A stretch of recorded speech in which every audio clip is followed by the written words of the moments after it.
Assalamualaikum warahmatullahi wabarakatuh.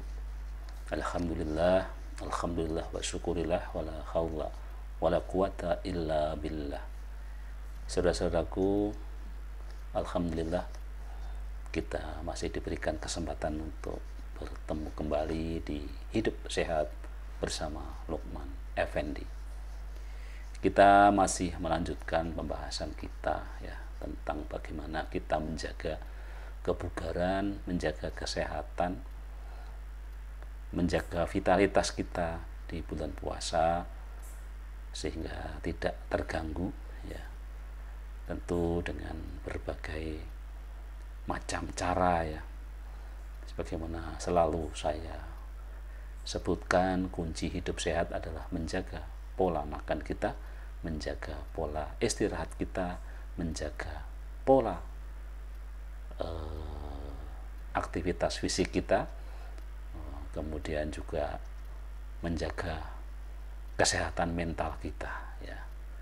Jadi termasuk di bulan puasa kita harus terus menjaga itu semua. Nah, tentu dalam konteks menjaga karena ada perbedaan ritme, perbedaan irama ya, sehingga beberapa hal tentu harus menyesuaikan ya, termasuk juga dalam konteks makan kan asupan-asupan yang kita makan. Nah, dalam konteks makan ini kita masih melanjutkan pembahasan kita sudah membahas tentang sahur, dan pada kali ini kita bahas tentang berbuka puasa. Kita sudah sampaikan tentang bagaimana sunnah kita berbuka, dan juga bagaimana kita menjaga kesehatan di dalam kita memilih makanan saat berbuka. Nah, pada podcast ini kita tahu bahwa dalam sunnah puasa kita diminta untuk menyegerakan berbuka ya. Menyegerakan ya, artinya apa? Artinya ketika waktu saat berbuka puasa tiba, maka sebaiknya kita segera membatalkan puasa kita ya.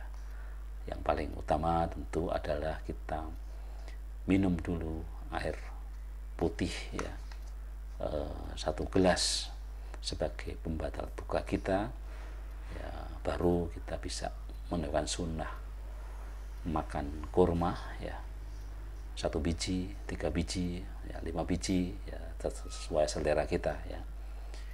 Dan sudah kita sampaikan tentang apa manfaat kurma secara kesehatan ya. Jadi itu sunnah Rasul, dan dari berbagai macam penelitian ternyata kurma punya keistimewaan ya, sehingga tentu ini menjadi tidak bertentangan ya dengan prinsip-prinsip keilmuan di bidang kesehatan. Jadi cukup tepat gitu ya, sunnah-sunnah itu tetap sunnah yang menjaga kesehatan. Di samping sunnah tentang makan kurma, sebagaimana kita sampaikan bahwa yang pertama adalah kita untuk menyegerakan berbuka. Nah, pada podcast ini kita mencoba untuk apa akibatnya ya jika kita ini menunda buka puasa. Jadi yang jelas dari sisi sunnah kita kehilangan sunnah itu, dari sisi kesehatan inilah yang akan kita bahas ya. Yang pertama ya, dampak buruk ketika kita menunda buka puasa tentu adalah kita bisa mengalami dehidrasi yang semakin parah. Jadi karena di saat puasa ya, apalagi kita kurang menjaga asupan minum kita, tentu risiko dehidrasi sudah jelas bisa terjadi. Nah, kalau kita menunda lagi gitu ya, maka dehidrasi ini akan lebih parah, dan tentu harapan kita untuk menjadi lebih sehat itu menjadi sia-sia atau batal gitu ya. Jadi sudah sunnah untuk menyalakan buka itu ya sebaiknya kita lakukan ya. tentu sekedar membatalkan ya dengan minum air putih, bukan dalam arti langsung makan sebanyak-banyaknya, tapi air putih yang paling penting untuk pertama kali kita berbuka. Tapi segeralah itu ya. Jadi jangan ditunda-tunda gitu ya. Makan besarnya bisa kita tunda, tetapi membatalkan puasa jangan ditunda-tunda dengan minum air putih, sehingga kita tidak mengalami dehidrasi yang semakin parah gitu ya. Kemudian dampak buruk akibat menunda buka puasa yang kedua adalah menurunnya kadar gula darah. Ini pun juga tentu ketika asupan makanan kita tidak masuk ya, gula darah itu sudah pasti turun ya. Dan tentu kalau turunnya itu terlalu lama ya akan bisa menimbulkan konsentrasi yang berkurang ya, kelelahan yang berlebihan, berkeringat, gemetar, bahkan juga sakit kepala dan banyak lagi akibatnya. Jadi di samping kita bisa risiko dehidrasi yang lebih parah, maka menurunnya gula darah yang drastis ini juga akan membahayakan kesehatan tubuh kita ya, dan juga vitalitas kita gitu ya. Kemudian yang ketiga ya, apa dampak buruk akibat kita menunda puasa adalah kita bisa mengalami yang namanya kram perut ya.